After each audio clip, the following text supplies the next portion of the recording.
The crystal ball. In the south of Spain, there was a small village whose people were very joyful. The children played under the shades of trees in the gardens of their homes.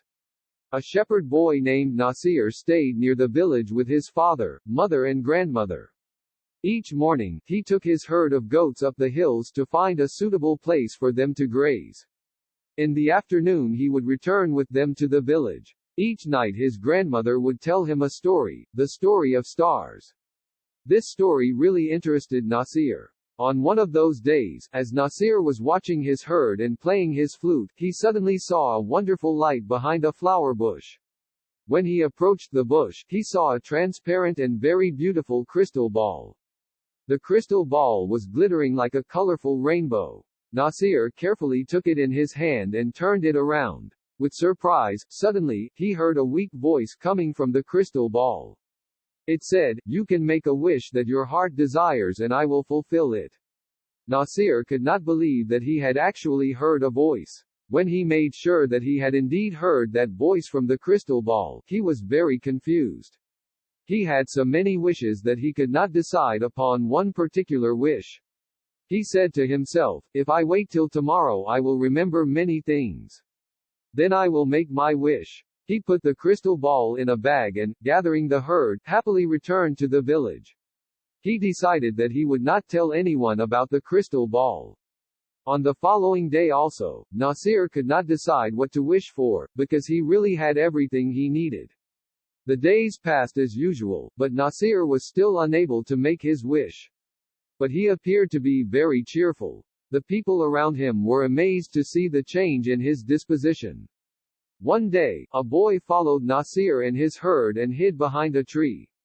Nasir, as usual, sat in one corner, took out the crystal ball and for a few moments looked at it. The boy waited for the moment when Nasir would go to sleep. When Nasir did fall asleep after a while, the boy took the crystal ball and ran away. When he arrived at the village, he called all the people and showed them the crystal ball. The citizens of that village took the crystal ball in their hands and turned it around with surprise.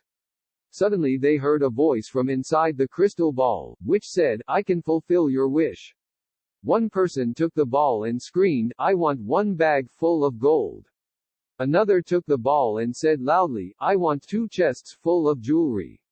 Some of them wished that they would have their own palace with a grand door made from pure gold, instead of their old houses. Some others wished for bags full of jewelry. All their wishes were fulfilled, but still the citizens of the village were not happy. They were jealous because the person that had a palace had no gold and the person that had the gold had no palace. For this reason, the citizens of the village were angry with each other and stopped speaking to each other. The gardens in the village where children used to play were no more. There were palaces and gold everywhere. The children became terribly unhappy. Only Nasir and his family were happy and contented. Every morning and afternoon he would play the flute. One day the children of the village took the crystal ball to Nasir. The children said to Nasir, "When we had a small village, we all were happy and joyful." The parents also spoke. They said, "In one way or another, all of us are unhappy. The luxurious palaces and jewelry only bring us pain." When Nasir saw that the people were really regretful, he said, "Even though the crystal ball asked me to wish for something, I have not done it so far. But if you really want everything to return to its own place, then I will wish for it." Everyone happily agreed. Nasir took the crystal ball in his hand, turned it around and wished that the village would become the same as it was before. In a moment, the palaces disappeared, the green gardens appeared, and the same old village full of trees was there. Once again the people started to live happily and the children played under the shade of trees. Nasir continued his contented life every day, playing his flute at sunset. Its sweet sound was heard throughout the beautiful green village. Moral: we should be happy with whatever we have and not be greedy.